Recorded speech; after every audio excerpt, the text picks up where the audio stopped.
সন্দীপ ঘোষ বা বিরূপাক্ষ বা অভিজ্ঞকে যে সাসপেন্ড করা হয়েছে সেটাও শাক দিয়ে মাছ ঢাকার মতো।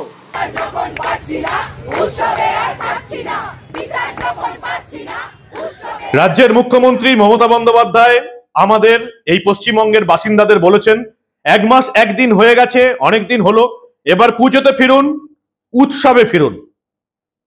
রাজ্যের প্রতিটি মানুষ, অধিকাংশ মানুষ তোলামুলিরা ছাড়া প্রতিটি মানুষ রাজ্যের মুখ্যমন্ত্রী মমতা বন্দ্যোপাধ্যায়কে বলে দিয়েছেন, আমরা উৎসবে ফিরছি না।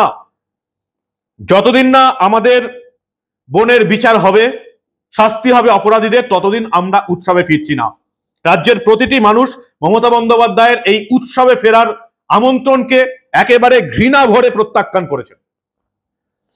তবে আমি বলবো, উৎসব কিন্তু চলছে এবং সেই উৎসবে আমিও আছি, আপনিও আছেন। সেই উৎসবে যোগ দিন। যেমন আজকে জুনিয়র ডাক্তাররা উৎসব শুরু করেছে এবং সেখানে শুধু জুনিয়র ডাক্তাররা নেই, এই বাংলার অনেক সাধারণ মানুষ, দল মত ধর্ম জাতি বর্ণ নির্বিশেষে অনেক মানুষ আজকে করুণাময়ী থেকে স্বাস্থ্য ভবন উৎসবে হাঁটছেন। কিসের উৎসব? এই রাজ্যের স্বাস্থ্য থেকে দুর্নীতি এবং সাফাই উৎসব। রাজ্যের স্বাস্থ্যের যে কোনায় কোনায় দুর্নীতি ঢুকে গেছে, রাজ্যের স্বাস্থ্যটা যে একেবারে ঘুণ ধরে গেছে, সেই ঘুণ ধরা রাজ্যের স্বাস্থ্য ব্যবস্থাটাকে সাফাই করার উৎসব শুরু হয়েছে। আপনারা প্রত্যেকে যোগ দিন।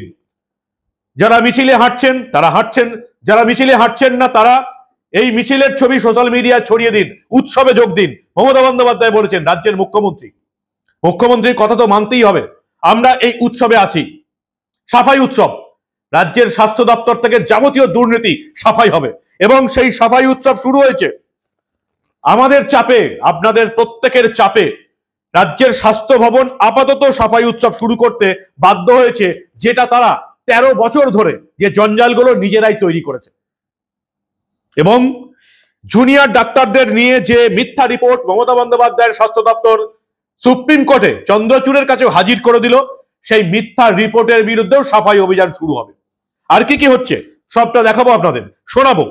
এই প্রতিবেদন শেষ অবধি দেখুন। আমি মানব, দা নিউজ বাংলায় আপনাদের স্বাগত জানাচ্ছি।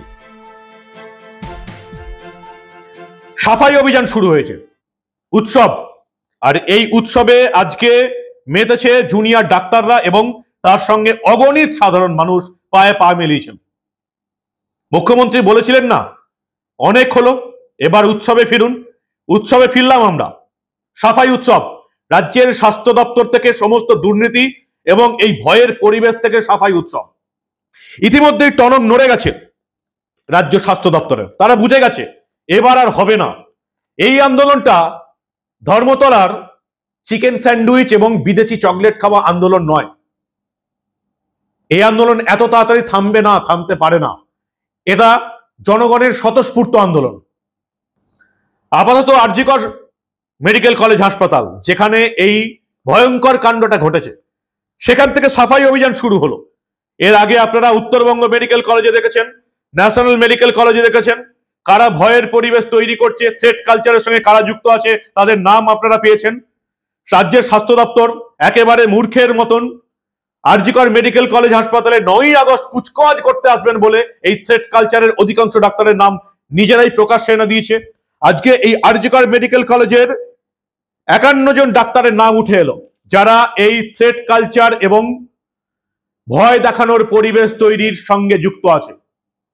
সাফাই অভিযান শুরু করলাম, আপনারা বলে দিয়েছেন ডাক্তাররা সাফাই অভিযান শুরু করেছেন।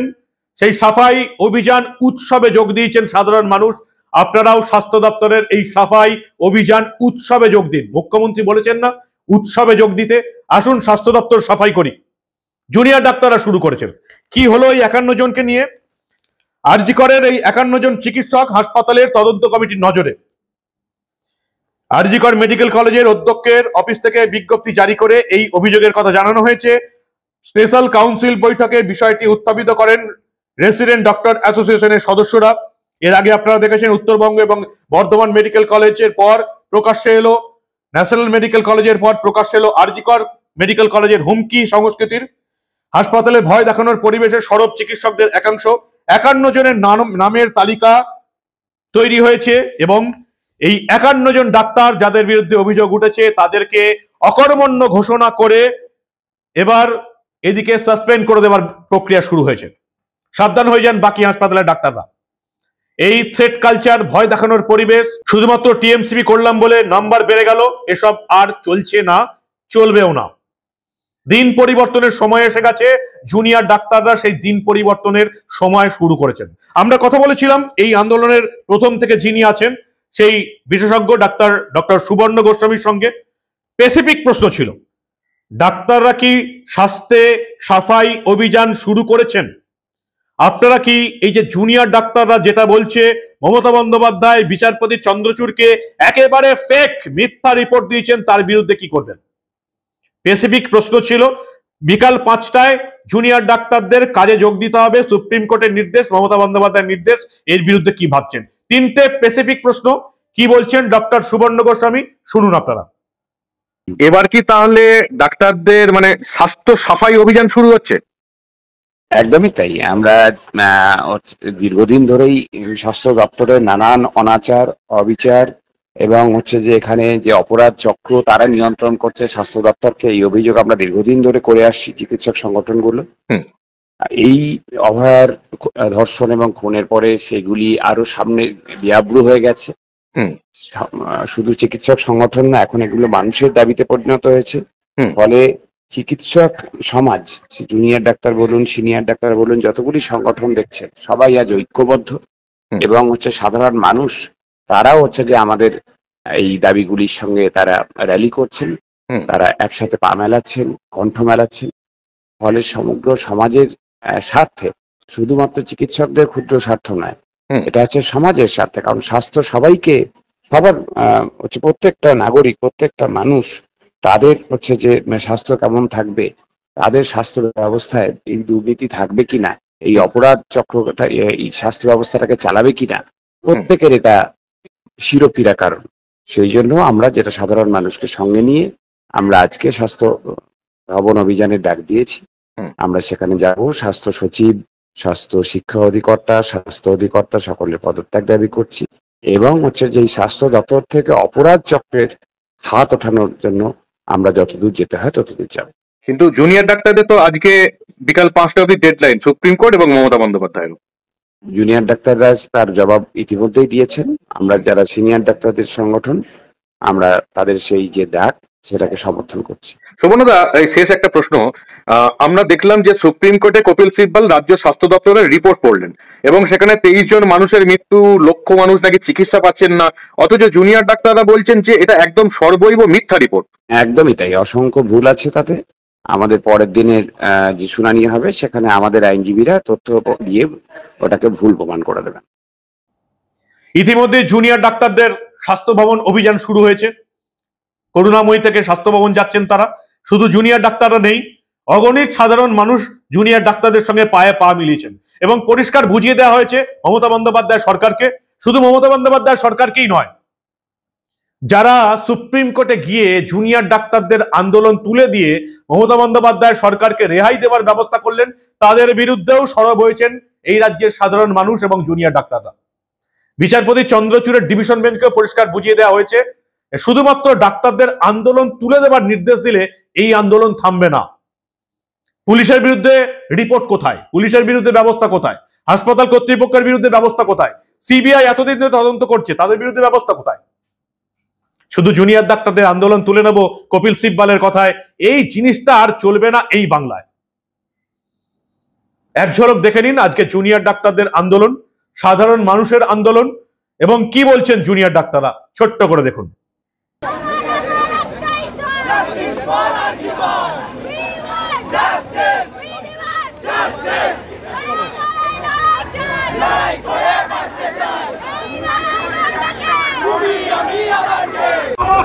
আমরা প্রথমত সবার আগে জানিয়ে দিই, সুপ্রিম কোর্টে এটা বলে দিয়েছে যে আলটিমেটামের কথা সব জায়গায় বলা হচ্ছে। সেই আলটিমেটাম কিন্তু সুপ্রিম কোর্ট রাজ্য সরকারকেও দিয়েছে যে তারা যেন তাদের সিকিউরিটি মেজার এবং সব দিকে যেন সেই দিকের ব্যবস্থাগুলো নেয়। তবে কিন্তু আমাদের, কারণ সুপ্রিম কোর্ট কোথাও একবারের জন্য বলেনি যে আমাদের যে দাবিগুলো সেগুলো অন্যায্য, প্রত্যেক কটা দাবি আমাদের ন্যায্য, সেটা সুপ্রিম কোর্ট মান্যতা দিয়েছেন এবং এটাও বলেছেন যে কাজে ফিরতে না পারলে রাজ্য সরকার আমাদের এগেনস্টে দাবি আমার অ্যাকশন নেবেন। আমরা বলতে চাই, আমরা উল্টে রাজ্য সরকারকেই আলটিমেটামটা দিয়েছি যে আপনারা আজকে বিকেল 5টার মধ্যে সব কিছু মিটিয়ে দিন, আমরা কাজে ফিরে যাব। যে প্রত্যেক কটা দাবি আমরা স্পষ্ট দাবি রেখেছি, সেই দাবিগুলো যদি তারা মিটিয়ে দেয় তাহলে 5টা কেন, আমরা এই মুহূর্তে সব কটা দাবি মিটিয়ে দিলে আমরা এই মুহূর্তে এই মিছিল বন্ধ করে কাজে ফিরত যাব। কিন্তু আমাদের নলে প্রতিবাদ চলবে। আমরা জানি যে আমাদের পিছনে বিপুল জনমত আছে, জনসংখ্যায় রয়েছে, এবং আমরা এটাও জানি যে যদি অ্যাকশন নিতে হয় আমাদের সকলের এগেনস্টে অ্যাকশন নেবে। আমরা দেখতে চাই যে কীরকম ধরনের অ্যাকশন নিতে নেয় তারা।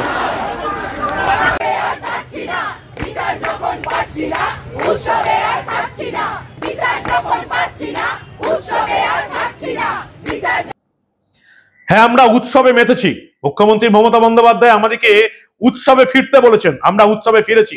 সাফাই উৎসব, এই রাজ্যের স্বাস্থ্য দপ্তর থেকে, মমতার স্বাস্থ্য থেকে সাফাই অভিযান শুরু হয়েছে, আমরা সেই উৎসবে মেতেছি। 51 জন ডাক্তার, আরজি করে ডাক্তার, তাদের বিরুদ্ধে অভিযোগ উঠেছে। এই প্রতিটি ডাক্তারের সঙ্গে আলাদাভাবে কথা বলেন হাসপাতালের উপাধ্যক্ষ ডাক্তার সপ্তর্ষি চট্টোপাধ্যায়। তারপরই এদের বিরুদ্ধে শাস্তির বিষয়টি স্পষ্ট হয়ে যায়। হাসপাতাল সূত্রের খবর, 51 জনকে অকর্মণ্য করার শাস্তির প্রস্তাবে অনুমোদন মিলেছে স্বাস্থ্য দপ্তরের তরফে। মমতা বন্দ্যোপাধ্যায় স্বাস্থ্য দপ্তর অনুমতি দিতে বাধ্য হয়েছে। এই 51 জন ডাক্তার যাদের বিরুদ্ধে অভিযোগ রয়েছে তাদেরকে শাস্তি দিতে হবে। বাকি হাসপাতালেও এই রকম ব্যবস্থা হবে। সেই সব ডাক্তারদের খুঁজে বের করা হবে যারা নিজেরা কোনো কাজ করে না, শুধুমাত্র তৃণমূলের হয়ে হাসপাতালে থ্রেট কালচার, ভয়ের পরিবেশ তৈরি করে রেখেছে। ডাক্তারদের মধ্যে ভয়ের পরিবেশ। মমতা বন্দ্যোপাধ্যায়ের রাজত্বে আপনারা আর কি কি শুনবেন সেটা এবার আপনাদের ঠিক করতে হবে। এর নেতৃত্বে আছেন কে? এর নেতৃত্বে আছেন প্রাক্তন অধ্যক্ষ সন্দীপ ঘোষের ঘনিষ্ঠ resident doctor senior doctor Sourav Pal, এবং এই লিস্টে doctor Sourav Pal senior resident, তারপরেই রয়েছে ডক্টর দেবাঞ্জন ধর সিনিয়র রেসিডেন্ট। তাদের নামই একেবারে এই লিস্টের প্রথমে রয়েছে। আরজি কর হাসপাতালেই এরকম 51 জন ডাক্তার লুকিয়ে রয়েছে যারা এই ডাক্তারদের সমাজে নাকি ভয়ের পরিবেশ তৈরি করছে। এরকম আরো বাকি মেডিকেল কলেজ হাসপাতালগুলো থেকে লিস্ট বেরোবে। এদিকে শাস্তি দিতে বাধ্য হবে মমতা বন্দ্যোপাধ্যায়ের স্বাস্থ্য দপ্তর। কারণ আমরা উৎসবে মেতেছি, সাফাই উৎসব। রাজ্যের স্বাস্থ্য থেকে দুর্নীতি এবং এই ভয়ের পরিবেশ, সাফাই উৎসবে মেতেছি আমরা। তার ফল কি হবে? অনেকে বলছেন, খবরের কাগজে রিপোর্ট দেখছি, একটার পর এক ঘটনা ঘটছে, অনেক ঘটনা ঘটছে, এবং মমতা বন্দ্যোপাধ্যায়ের বিজ্ঞাপন পাওয়া, নবান্নের বিজ্ঞাপন পাওয়া, মেন স্ট্রিম মিডিয়া বলছে এই তো এত কিছু ঘটছে, লাভ কি হচ্ছে? লাভ হচ্ছে, লাভ হবে। জানা গেছে যে এই যে আজকেই সকাল 9:30 নাগাদ একটি বাসে, রুবির কাছাকাছি একটি বাসে একজন মহিলার, যিনি একজন স্বেচ্ছাসেবী সংস্থার সঙ্গে যুক্ত, সেই মহিলার শ্লীলতাহানি করার চেষ্টা করছিলেন একজন যুবক, অভিযুক্ত যুবক, ভিড় বাসের সুযোগ নিয়ে। অন্য সময় হলে মানুষজন চুপচাপ মুখ বন্ধ করে মেনে নিত, কার সঙ্গে কি হচ্ছে আমার দেখার কি দরকার। কিন্তু মানুষ এখন প্রতিবাদে নেমেছে। কি হলো? এই অভিযুক্ত লোক, যাকে ইতিমধ্যেই কসবা থানার পুলিশ গ্রেপ্তার করেছে, বাস থেকে নেমে পালিয়ে যাওয়ার চেষ্টা করছিল। তাকে বাস থেকে নেমে জনতা ধরেছে, উত্তম মধ্যম দিয়ে কসবা থানার পুলিশের হাতে তুলে দিয়েছে। হেনস্থা হওয়ার শিকার তরুণীর পরিবার যেটুকু জানিয়েছে, সকাল 9:30 নাগাদ তিনি রুবি থেকে বাসে উঠেছিলেন, গন্তব্য ছিল ফুলবাগান। চলন্ত বাসে আচমকাই টের পান কেউ তার সঙ্গে অশালীন আচরণ করছে, তার শরীরে হাত দিচ্ছে। বিষয়টি ভালোভাবে বুঝে ওঠার আগেই ওই ব্যক্তির আচরণ হেনস্থার পর্যায়ে চলে যায়। তিনি চিৎকার করে ওঠেন। চিৎকার করার পর ওই অভিযুক্ত ব্যক্তি বাস থেকে নেমে পালানোর চেষ্টা করেন। বাস যাত্রীরা বাস থামিয়ে বাস থেকে নেমে হাতে নাতে তাকে ধরে ফেলে পিটিয়ে দিয়েছে, এবং তারপরে কসবা পুলিশ থানার পুলিশের হাতে তুলে দিয়েছে। মানুষ কিন্তু জাগছে। যারা এখনো ট্রেনে বাসে এই সমস্ত অশালীন কাজ করার চেষ্টা করছেন তারা সাবধান হয়ে যান। এখন তো জনতা উত্তম মধ্যম দিয়ে পুলিশের হাতে তুলে দিয়েছে। এমন দিনও আসছে এরপরে হয়তো আর পুলিশের হাতে তুলে দেওয়ার মতন বিষয়টিও আর থাকবে না। সাবধান হয়ে যান। মানুষ জাগছে। এই প্রতিবাদটাই এই বাংলার প্রতিটি মানুষের কাছ থেকে দেখার আশায় 3 বছর ধরে চিৎকার করে গেছে। বাংলার যে সমস্ত মানুষ জেগে ঘুমোচ্ছিলেন তাদেরকে জাগিয়ে তোলার জন্য 3 বছর চিৎকার করে গেছে। ভালো লাগছে, অধিকাংশ মানুষের ঘুম ভেঙেছে। তোলামুলি এবং চটিচাটারা ছাড়া বাকি অধিকাংশ মানুষের ঘুম ভাঙাতে পেরেছি, এটা ভালো লাগছে। প্রতিবাদ করুন। প্রতিবাদ করতে পারলে যারা আপনাকে হুমকি দিচ্ছে, ভয় দেখাচ্ছে, মহিলাদের সঙ্গে অশালীন আচরণ করছে, তারা বেসিক্যালি ভীতু। আপনারা প্রতিবাদ করলেই আপনাদের পেছনে মানুষ দাঁড়াবে, অত্যাচারীরা ভয় পাবেই। সেটা এই রুবি মোড়ে বাসে চেপে থাকা এই নোংরা যুবকটাই হোক, আর নৈহাটি, মাথাভাঙা এইসব জায়গায় যারা প্রতিবাদীদের মিছিলে হামলা করছেন, যারা মহিলাদের কাপড় জামা ধরে টানাটানি করছেন, তারাও ভয় পাবে। এই বাংলায় যে সমস্ত তোলামুলি এখনো বাড়িতে গিয়ে হুমকি দিচ্ছেন লক্ষ্মীর ভান্ডার বন্ধ করে দেবো, আন্দোলনে নামলে দেখে নেব, তাদেরকেও হুমকি দিন। ভয় দেখানোর সময় এসে গেছে। মুখ্যমন্ত্রীর কথা তো শুনতে হবে নাকি? রাজ্যের মুখ্যমন্ত্রী, তারপর একজন নারী, 15 বছর ভোট দিয়ে রেখেছেন, তার কথা শুনবেন না? ফোঁস করতে বলেছেন, ফোঁস করুন। তোলামূলের নেতাদের বিরুদ্ধে যারা ভয় দেখাচ্ছে তাদের বিরুদ্ধে ফোঁস করুন। তাদেরকে এবার ভয় পাওয়ানোর সময় এসে গেছে। মানুষ কিন্তু জাগছে। আমরা মমতা বন্দ্যোপাধ্যায়ের কথা শুনেই চলছি। আজকে যেমন উৎসবে মাতলাম, রাজ্যের স্বাস্থ্য দপ্তর সাফাই অভিযান উৎসবে বেঁধেছি আমরা, তারপরে আমরা ফোঁস করবো। এবার অলরেডি ফোঁস করা শুরু হয়ে গেছে। তৃণমূলের যে সমস্ত নেতারা এখনো ভয় দেখাচ্ছে বাড়ি বাড়ি গিয়ে, তাদের বিরুদ্ধে এবার ফোঁস করুন, তাদেরকে এবার ভয় দেখান। কি বলবেন আপনারা? আপনাদের মূল্যবান এবং গুরুত্বপূর্ণ মতামত জানান দা নিউজ বাংলার কমেন্ট সেকশনে। আর দেখতে থাকুন দা নিউজ বাংলা। আমরা এই ধরনের কোনো খবর চেপে রাখতে দেব না।